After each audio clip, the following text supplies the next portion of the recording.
हम अंग्रेजों के जमाने के जेलर हैं।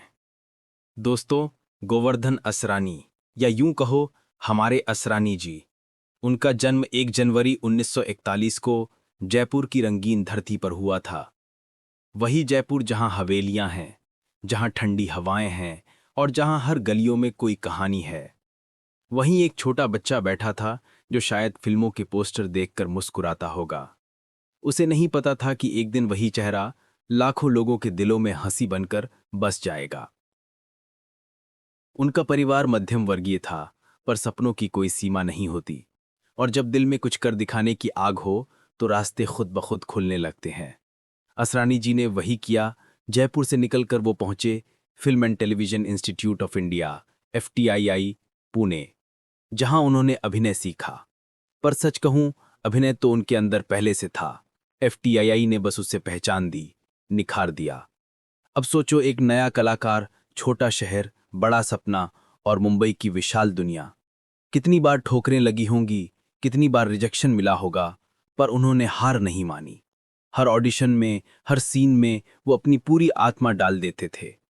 शुरुआत में किसी ने शायद नाम नहीं सुना होगा, पर जिसने भी काम देखा वो जान गया कि यह आदमी अलग है। उनकी पहली फिल्मों में किरदार छोटे थे, लेकिन इरादे बड़े। वो कहते थे, छोटा रोल नहीं होता, छोटा मन होता है। और यही सोच शायद उन्हें उस मुकाम तक ले गई जहां आज उनका नाम इज्जत से लिया जाता है। हम अंग्रेजों के जमाने के जेलर हैं, एक डायलॉग जो अमर हो गया। अब आते हैं उस पल पर जिसने उन्हें इतिहास में दर्ज कर दिया। फिल्म शोले, 1975, भारत की सबसे यादगार फिल्मों में से एक। उसमें असरानी जी का रोल बहुत बड़ा नहीं था, पर असर इतना गहरा कि आज भी हर पीढ़ी उस डायलॉग को दोहराती है। हम अंग्रेजों के जमाने के जेलर हैं। यह वाक्य, यह लहजा, यह अंदाज, जैसे एक छोटा सा पल भी अमर हो गया। वो सीन भले ही कुछ मिनटों का था, पर उसमें उनकी कॉमेडी, उनका टाइमिंग, उनका चेहरा, सब कुछ मिलकर एक अलग जादू बना देते थे। जब वो बोलते थे तो लगता था कि जैसे कोई पुराना वक्त हंसी में ढलकर हमारे सामने आ गया हो। शायद यही असली कलाकार की पहचान होती है कि वो छोटे से सीन में भी अमर छाप छोड़ जाए। सुनहरे दिन, एक कलाकार की बुलंदी। 1970 और 80 का दौर वह समय था जब असरानी जी लगभग हर फिल्म में नजर आते थे। गुड्डी, बावर्ची, चुपके चुपके, अभिमान, अमर अकबर एंथनी और न जाने कितनी फिल्में। हर किरदार अलग, हर अभिनय सच्चा। ऋषिकेश मुखर्जी और राजेश खन्ना जैसे दिग्गजों के साथ काम करना किसी सम्मान से कम नहीं था। पर असरानी जी की खासियत ये थी कि वो कभी अपने किरदार को छोटा नहीं मानते थे। वो हर सीन में ऐसा दम डालते थे कि भले फिल्म किसी और की हो, पर एक पल के लिए दर्शक की नज़र बस उन पर ठहर जाती थी। कई बार तो लगता था कि उनके बिना फिल्म अधूरी लगती है, जैसे किसी घर में हंसी की आवाज ना हो। कम लोग जानते हैं, लेकिन असरानी जी ने कुछ फिल्मों का निर्देशन भी किया। उन्होंने गुजराती सिनेमा में भी अपना योगदान दिया, जहां उन्होंने स्थानीय दर्शकों को अपने सादगी भरे अंदाज से जीता। वो सिर्फ पर्दे के कलाकार नहीं थे, वो कैमरे के पीछे भी कहानी गढ़ने का हुनर रखते थे। और ये सब उन्होंने बिना किसी शोर, बिना किसी प्रचार के किया। शायद इसलिए उनके साथी कहते थे, असरानी कभी शो नहीं करते, बस काम करते हैं। उनके अभिनय की खूबसूरती, हंसी में सच्चाई। अगर तुम ध्यान से देखो तो असरानी की हंसी में एक हल्का सा दर्द भी होता था। उनके चेहरे पर जो मुस्कान थी, उसमें एक सच्चाई छिपी होती थी। उनकी कॉमेडी ज्यादा शोरदार नहीं होती थी, बल्कि दिल छू लेने वाली होती थी। वे अपने किरदारों में आम आदमी की झलक दिखाते थे।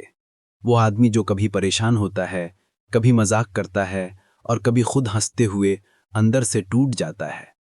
यही वजह थी कि लोग उनसे जुड़ जाते थे, जैसे वो हमारे अपने हों। फिल्म फेयर जैसे पुरस्कारों ने उन्हें सराहा, लेकिन वो हमेशा कहते थे, असली अवार्ड वो होता है जब लोग मुझे देखकर मुस्कुरा दें। और सच में उन्होंने वही पाया। हर पीढ़ी में हर दर्शक ने उनकी फिल्मों से कुछ सीखा, कुछ महसूस किया। वो सिर्फ मनोरंजन नहीं, बल्कि इंसानियत का चेहरा बन गए। असरानी जी की जिंदगी निजी तौर पर बहुत शांत रही। उनकी पत्नी मंजू असरानी भी फिल्म जगत से जुड़ी थीं। दोनों ने साथ में कई मंच साझा किए और एक दूसरे की ताकत बने रहे। कहते हैं वो घर पर बहुत सादगी से रहते थे, न कोई दिखावा, न कोई स्टारडम का घमंड। हर किसी से मुस्कुरा कर मिलते थे, चाहे वो नया कलाकार हो या कोई लाइटमैन। उनकी यही इंसानियत, यही सरलता उन्हें और बड़ा बनाती थी। और फिर वक्त ने करवट ली। 20 अक्टूबर 2025, मुंबई का दिन कुछ भारी था। अस्पताल की एक खिड़की के पास वो कलाकार जिसने हमें हंसी दी थी, अब खुद शांति से सो गया। फेफड़ों में परेशानी थी, सांस लेने में तकलीफ, पर चेहरे पर वही सुकून, वही मुस्कान थी। जैसे वो कह रहे हों कि सब ठीक है, अब मैं जा रहा हूं, लेकिन तुम्हें हंसाता रहूंगा। उनकी अंत्येष्टि मुंबई के सांता क्रूज शमशान में परिवार और करीबी दोस्तों की मौजूदगी में हुई।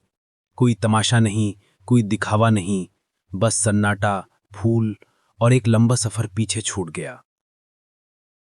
आज भी जब शोले टीवी पर आती है और वो डायलॉग सुनाई देता है, हम अंग्रेजों के जमाने के जेलर हैं, तो दिल के किसी कोने में एक हल्की सी मुस्कान आ जाती है और आंखों में थोड़ी नमी भी।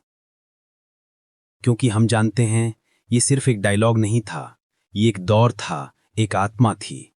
असरानी जी ने हमें सिखाया कि हंसी भी एक कला है और सादगी भी एक ताकत।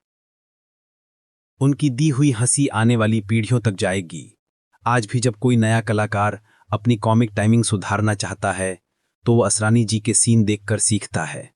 उन्होंने सिखाया कि हास्य सिर्फ मजाक नहीं होता, ये दिल को छू लेने की कला है।